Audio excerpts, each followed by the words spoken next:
Marvel had been working on this new Daredevil Born Again series.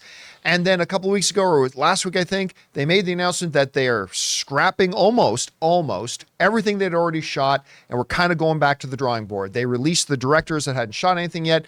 They changed out writers. They did all that kind of stuff. Well, we have now found out that they've got an actual showrunner. You guys remember, the Disney Plus shows have not had showrunners. They've done a lot of things that traditional television hasn't done, and it's been to their own demise. And they talked last week about the fact that they're going to start employing some traditional television making techniques, including having a showrunner. And I think fans of the Netflix stuff are going to be happy because they went out and got one of the executive producers and writers from the Punisher series that was on Netflix. This comes to us from the folks at Variety who write this. Daredevil Born Again has found its new creative team. Now, forgive me if I butcher this name. Dario Scardapane?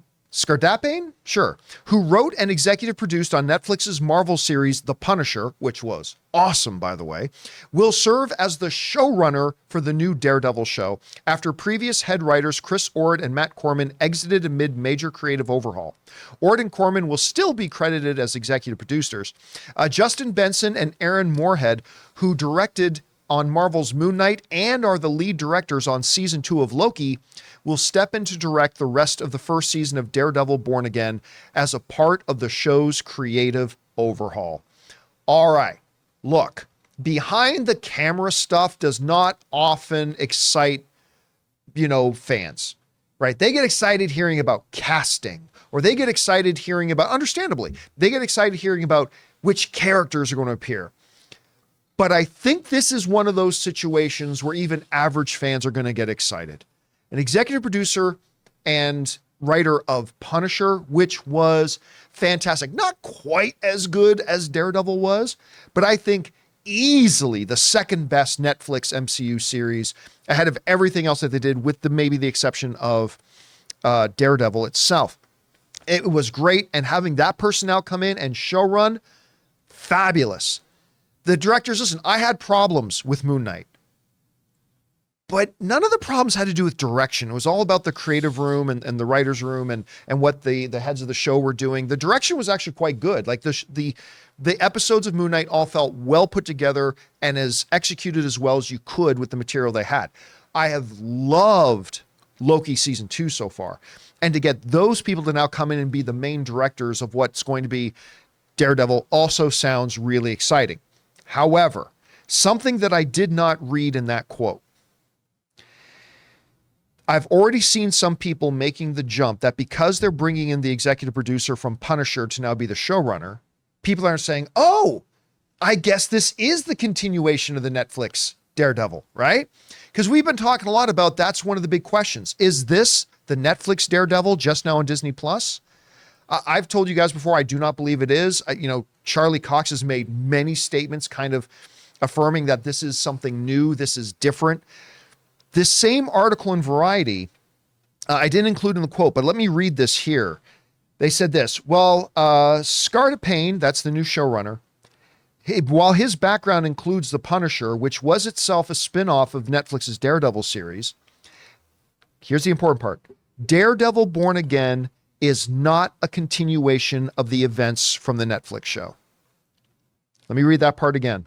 Daredevil Born Again is not a continuation of the events of the Netflix show. Nonetheless, the stars of that show, Charlie Cox and Vincent D'Onofrio, are returning to their respective roles as Matt Murdock and Wilson Fisk. Guys, we want to take a second to thank a sponsor of this video, Quip. Guys, you know that good health starts with good habits, and Quip makes it easy by delivering all the oral care essentials that you need to care for your mouth. For example, their incredible electric toothbrush. Guys, I've been using electric toothbrushes for years, and this is easily the best one I've ever owned. Timed sonic vibrations with 30-second pulses to guide a dentist-recommended 2-minute clean. A lightweight and sleek design for adults and kids with no wires or bulky charger to weigh you down. Reusable handles in a range of sleek metal hues as well as bright plastic colors sure to make a pop on your bathroom counter. Skip the battery batteries and snap into healthy habits with the new rechargeable electric toothbrush. All the features of the original Quip, plus one magnetic charge powers up to 3 months of brushing. In addition to brush heads, Quip also delivers fresh floss, toothpaste, mouthwash, and gum refills every 3 months from just $7. So if you go to getquip.com/Campea right now, you'll get 20% off any electric toothbrush, mint and gum dispenser, or water flosser. That's your 20% off any electric toothbrush, mint and gum dispenser, water flosser at getquip.com/Campea. That's GETQUIP.com/Campea. Quip, the good habits company. So, Rob, a couple of really interesting things in this report coming out. We got Punisher's executive producer as a showrunner, Loki season 2 directors coming to direct. A lot of excitement, I think, is built around this. What did you take away from these articles? Well, I'm excited because everybody that they've added to this roster excites me. And Benson and Moorhead, I'm a huge fan of these two guys. I own all their movies: Resolution, The Endless, Spring, Synchronic, Something in the Dirt, their latest. There's that genre mumblecore. They've kind of made mumblecore sci-fi and horror films in a way. I think that they have a really unique take. I really like them a lot. And I think there's a reason why they keep getting hired by Marvel to do their various TV shows. I believe they directed the last episode of Loki too, which is right up their alley. So I'm excited. I like the Punisher show a great deal. Obviously, I like Charlie Cox. I like Vincent D'Onofrio. I love the Born Again storyline that Frank Miller wrote, even though it's been touched on so many times. I can't wait for this. I know that we should probably be cautious because they pulled the plug midstream. And I read that it was like a procedural, like it was a courtroom drama kind of a thing. And I'm like, no wonder they pulled the plug. You know, I was okay with that. I was actually interested in that. Where the thing that made me do the evil side eye was when, this is what we got from the official reports, was that legal procedural, like, that's cool. Matt Murdock's a lawyer. Get into that. Yeah. Like the whole Daredevil persona is a part of him trying to right wrongs that's true. that he can't fix in the courtroom, right? But here's the part that made me go, what? The report came out that he never even shows up in the Daredevil costume until episode 4. Yes. And I'm like, the show is called Daredevil, right? And that was the part. Here's the one thing I'm worried about, though. No, I wouldn't say worried. Cautious about. I think Marvel right now is doing the absolute right thing by moving to showrunners and actually getting somebody in charge of the show, right? Before, they never had a showrunner. They would have some lead writers, but they all answered to a committee of about 12 network executives.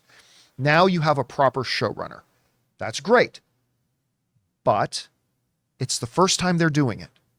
And whenever you have the first iteration of anything, there's always some friction. There's always an acclimation process. I'm a little bit worried if that's going to show itself in the show or not. But I got to tell you, I like everything I'm hearing. I mean, this all looks good to me. And, I think this news might re-spark that excitement about this show that is, quite frankly, over the past 4 or 5 months has been deteriorating. You can feel the excitement of this show deteriorating. Maybe this will bring it back. Do you think it can? I think that I think everything Marvel now is wait and see. I think everything, no matter what they announce, no matter what they do. And because we've already received 3 seasons of a Daredevil show that was really, really good. And while Daredevil was funny in She-Hulk, it's like, I think it's going to be wait and see. Yeah, I think they use the actors and writers strike. It's a great opportunity. While all this was going on, let's reset, let's rethink. They looked at what they'd shot. They realized it wasn't working the way they wanted it to, and they're making a change of course, which in my mind shows that cooler heads prevail, and they didn't just throw something out that didn't work. They had time to fix it, and I think that's good. Yeah. We'll see how this all works out. Hey guys, thanks so much for watching this video. Make sure you like the video, leave a comment, and subscribe to our channel. And don't forget, we have a daily podcast called the John Campea Show podcast, available on Apple Podcasts, Spotify, or your favorite podcasting app of choice. Go and subscribe to it today so it'll be there when you need it.